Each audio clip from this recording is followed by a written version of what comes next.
আপনি কি ডাক্তার হতে চান ভবিষ্যতে, কিন্তু কোন পথে গেলে ডাক্তার হওয়া যায় সেই সম্পূর্ণ প্রসেসটা আপনার জানা নেই। আজকের এই ভিডিওটিতে আমরা একদম স্টেপ বাই স্টেপ আলোচনা করব যে কিভাবে এইচএস পাসের পর আপনারা ডাক্তারি পড়তে পারবেন।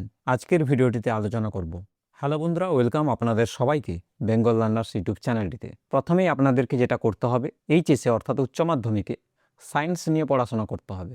বিষয় হিসেবে ফিজিক্স, কেমিস্ট্রি, বায়োলজি এবং ম্যাথামেটিক্স এই সাবজেক্টগুলো আপনার থাকা দরকার এবং একটা ভালো পার্সেন্ট মার্কস নিয়ে এইচএস পাস করে থাকতে হবে।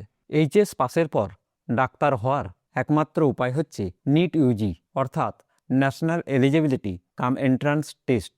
এই এন্ট্রান্স টেস্টটিতে আপনাকে উত্তীর্ণ হতে হবে। এই পরীক্ষাটি একটি অল ইন্ডিয়া বেসিস পরীক্ষা। প্রতি বছর লাখ লাখ পরীক্ষার্থী এই পরীক্ষাটিতে বসে। পরীক্ষাটিতে প্রশ্ন আসে আপনার এইচএসে যে ধরনের বিষয়গুলো থাকে সায়েন্স লেভেলে, তাই পরীক্ষাটিতে আপনি যদি পাস করতে চান তাহলে শুধু এইচএস পাস করা নয়, এইচএস যখনই আপনারা পড়বেন অর্থাৎ 11 থেকেই আপনাকে এন্ট্রান্স এক্সামের প্রস্তুতি শুরু করে দিতে হবে। নিট পরীক্ষাটিতে যদি আপনারা ভালো ফলাফল করতে পারেন, আপনার র্যাঙ্ক যদি ভালো থাকে, তবেই আপনি এমবিবিএস কোর্সে ভর্তি হতে পারবেন। এমবিবিএস অর্থাৎ bachelor of medicine and bachelor of surgery. এই কোর্সটি প্রায় 5 থেকে 5.5 বছরের একটি কোর্স হয়ে থাকে, যার মধ্যে 1 বছরের ইন্টার্নশিপও ইনক্লুডেড থাকে। এমবিবিএস পাস করার পর আপনি একজন ডাক্তার হিসেবে কাজ করতে পারবেন।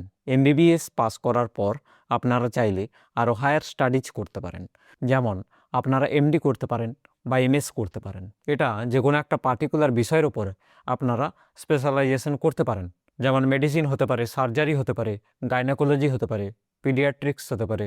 আবার অনেকের মনের মধ্যে এটা কোশ্চেন থেকে থাকে যে এমবিবিএস সবার পক্ষে পাওয়াটা চাপের হয়, অনেকে নিট পরীক্ষায় ভালো র্যাঙ্ক করতে পারে না, তো তারা কিভাবে হেলথ সেক্টরে নিজেকে প্রতিষ্ঠিত করতে পারবে, তারা হেলথ সেক্টরে কিভাবে কাজের সুযোগ পাবে বা পড়াশোনা করতে পারবে, সেই রকম কি কোর্স রয়েছে। বিএএমএস আয়ুর্বেদিক ডক্টর হওয়ার জন্য, বিএইচএমএস হোমিওপ্যাথিক ডক্টর হওয়ার জন্য, বিভিএসসি যারা ভেটেরিনারি ডক্টর বা পশু চিকিৎসক হতে চান তাদের জন্য এই কোর্সটি। এছাড়া বিপিটি রয়েছে, যারা ফিজিওথেরাপিস্টে ডক্টর হতে চান তাদের জন্য। এছাড়া বিভিন্ন নার্সিং কোর্স রয়েছে বা প্যারামেডিক্যাল কোর্স রয়েছে, এছাড়া ফার্মাসিস্ট কোর্স রয়েছে। আপনারা চাইলে এই ধরনের কোর্সগুলো করে হেলথ সেক্টরে আপনার কেরিয়ার গড়ে তুলতে পারেন। ডাক্তার হতে গেলে প্রচুর পরিমাণে পরিশ্রম এবং অধ্যাবসায় আপনাকে করতে হবে। যখন আপনারা 11-এ পড়বেন বা 12-এ পড়বেন, সেই সময় আপনাকে প্রচুর পরিমাণে পরিশ্রম করতে হবে। এই সাবজেক্টগুলো তো পড়তেই হবে এইচএস পাস করার জন্য, তার সঙ্গে কিন্তু এই নিট এক্সামের প্রিপারেশন শুরু করে দিতে হবে একদম 11-এর প্রথম থেকেই। 11-এর গোড়ার দিক থেকে করেই আপনাকে প্রস্তুতি শুরু করতে হবে নিট এক্সামের। তবে গিয়ে আপনারা সাফল্যের মুখ দেখতে পারবেন। যদি নিজের ওপর বিশ্বাস থাকে তবে অবশ্যই আপনারা নিট এক্সামে ভালো ফল করতে পারবেন। শুধু বিশ্বাস থাকা চাই এবং তার সঙ্গে অধ্যাবসায়, প্রচুর পরিশ্রম। তাহলে আপনারা কি ডাক্তার হতে চান?